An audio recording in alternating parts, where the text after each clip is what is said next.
Hey guys, welcome back. So today we're out the range with a brand new Jackal from Palmetto State Armory, or PSA, and that's the rifle you see right here. This is my earlier 5.56 Jackal, and both of these are pin and weld, so they have slightly shorter barrels, but they have a pin and welded muzzle device, gives them an overall barrel length of 16 inches. On the case of the 308, this is a 14.5. So I just wanted to show you the original 5.56. The nice thing about the Jackal rifles is that the current generation, there's a 2.0 coming, which we talked about a little bit at SHOT Show last week. But the original version like this, it pins to a standard AR-15 lower, so you don't have to buy the complete rifle. You can just buy the upper, and that's true with the 308 as well.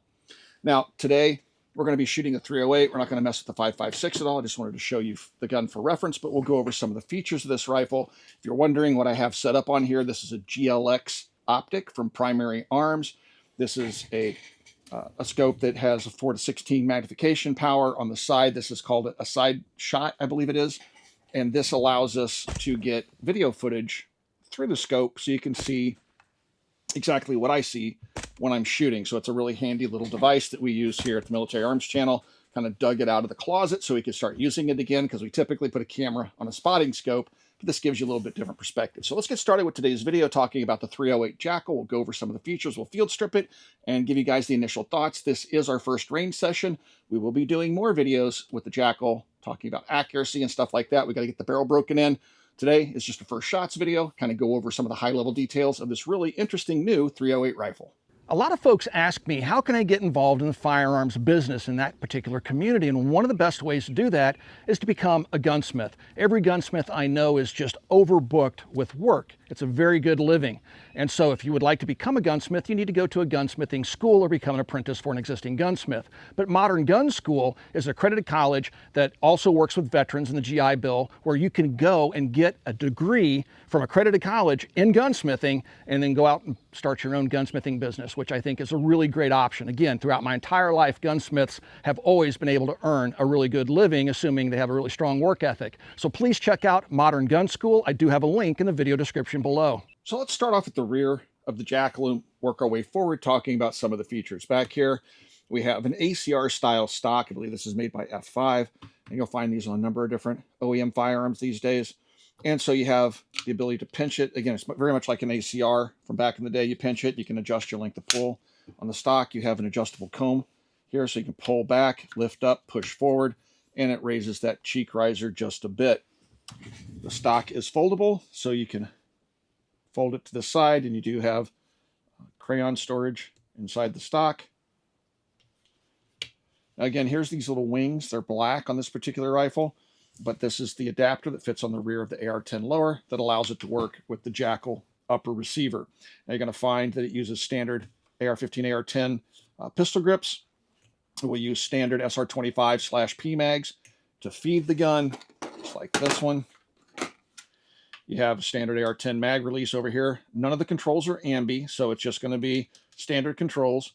So there's your mag release. No ambi selector over here. On the other side of the rifle, we have a ping pong paddle. There's where your mag release pops out to release the mag. And then we have our selector lever here. Moving forward, we have a monolithic rail. This is all one piece in the upper receiver. Then you can see how the handguard slides over the bottom half and then screws into place. We have M-lock out here. So 1913 on the top, M-lock on the sides and on the bottom. So we have them at 3, 6, and 9 o'clock, and then 1913 across the top. You will find that it has QD mounts in the handguard up here. And then, of course, in the stock back here, there are QD mounts as well. I'm not a big fan of putting QDs back here. I like them a little further forward, but you do have mounts both forward and rear. Adjustable gas regulator. So this is an 8-position adjustable gas regulator, so you can finely tune it to whatever silencer you're using or whatever ammo you're using. And so if you turn it counterclockwise, that shuts the gas off. You turn it clockwise as you're facing the rifle, and it'll increase the flow of gas to the system. 14.5-inch barrel. That is a 1 in 10 twist. And then it does have an ASR type muzzle device on the end that's pinned and welded. So just use a hub adapter, get the right one for your can. This happens to be a Huxworks Venom can. Screw that on and then lock it into place. And that's pretty much it. So The rifle's a little chunky. I'll put some specs up from the website on the rifle. Of course, this optic doesn't reduce the weight any, but it's fairly heavy. It's not overly heavy, but it's pretty good heft to it. It's going to be on par, really, with an average AR-10 in most cases in terms of weight. So it has a lot of aluminum polymer that it's using, obviously. So the rifle shoots really, really nicely. It shoulders nicely. It feels very familiar. The controls, obviously, because it's standard AR-10 lower.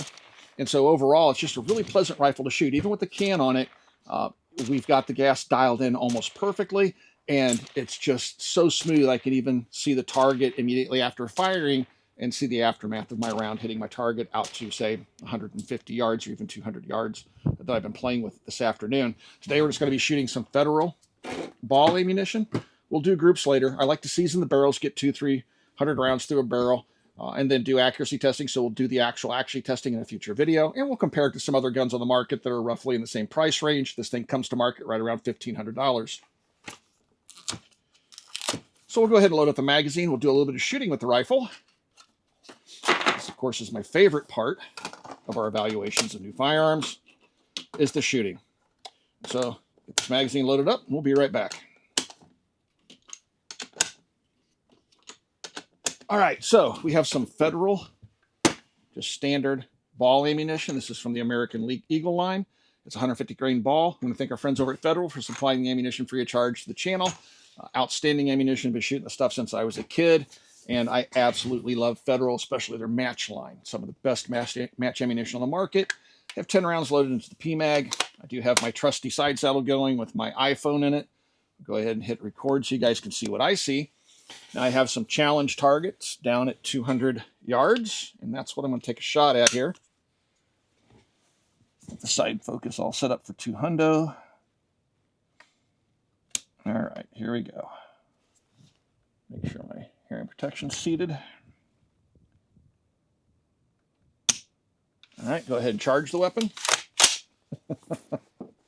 Always helps. And let's try that again.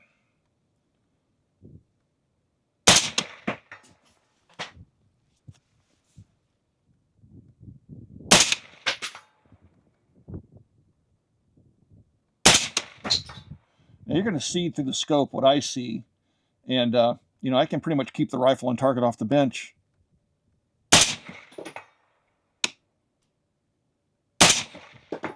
Such a smooth shooting 308.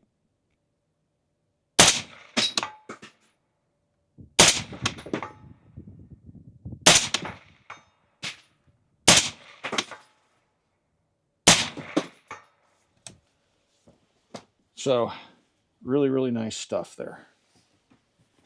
So hopefully you can see everything I just saw through the scope. And again, that was 200 yards. And so we have about 350 yards out here at the range. This ammunition is min of the man, 3-inch, 3.5-inch ammo on a good day because it's just standard ball. But when we do our accuracy testing, we'll put some high quality match through it, several different flavors to see what we get out of it. But overall, the shootability of the gun is really nice. The controls are laid out nicely. The recoil is really nice for a 308. And overall, yeah, it just seems like a really, really good alternative out there for somebody looking for something that is not an AR-10, that isn't direct gas impingement, that is a long stroke like an AK. This seems like it might scratch that itch for some folks.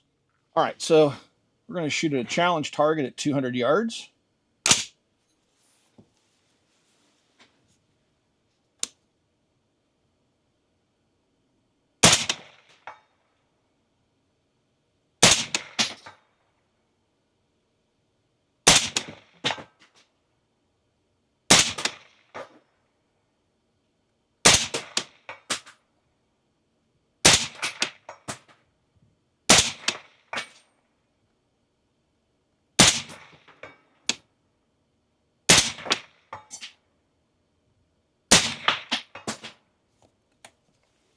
Very nice.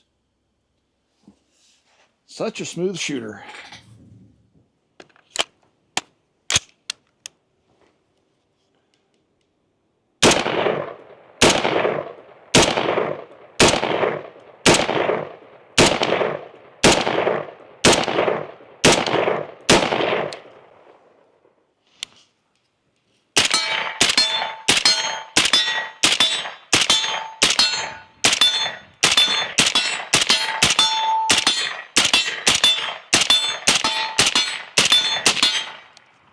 Well, our initial range session is over. We had no malfunctions of any kind using the Federal 150 grain ball. It's the only ammo we've fired through the gun so far. Accuracy seems to be pretty good. We're able to hit targets out to 200 yards, and we'll do more formal testing once we get back out here with all the proper equipment. We kind of had some problems with our downrange camera and stuff this morning, so we just moved off our testing till a later date, which is fine because I do want to be able to sit down and try this with a bunch of different ammunition, and that's a whole video in and of itself. The quality seems to be really, really good. This is the Cerakote version, obviously, in Flat Dark Earth. I really love the brown. I think that the overall fit and finish of the rifle is just outstanding. Very soft shooting. I do like the updated charging handle that's round, gives you kind of a large purchase on it. It just, overall, just feels like a really nice rifle. Now, in this configuration, without the big optic on it, no suppressor, it actually feels surprisingly light and handy. So that little 14.5-inch barrel with the pin and welded muzzle device certainly makes the rifle feel very nimble in the shoulder. So we'll do more on this rifle. We'll probably compare it to some of its peers on the market in future videos. Let us know down in the comments what you'd like to see information-wise regarding the 308 Jackal. If you guys like to support us here at the Military Arms channel so we can continue to bring you content like this, please consider becoming part of our Patreon family. There's a link in the video description below. You'll get early access to me, or early access to videos, direct access to me. You'll be able to send me private communications. I'll answer all your questions. Also, right here on YouTube, you got the thanks and join button underneath the video player you're watching right now. That'll get you access to our community section. You can support us right here on YouTube using that, either one of those buttons. Also, please swing by, check out Copper Custom. Thank you for 17 years of support. We'll talk to you guys soon.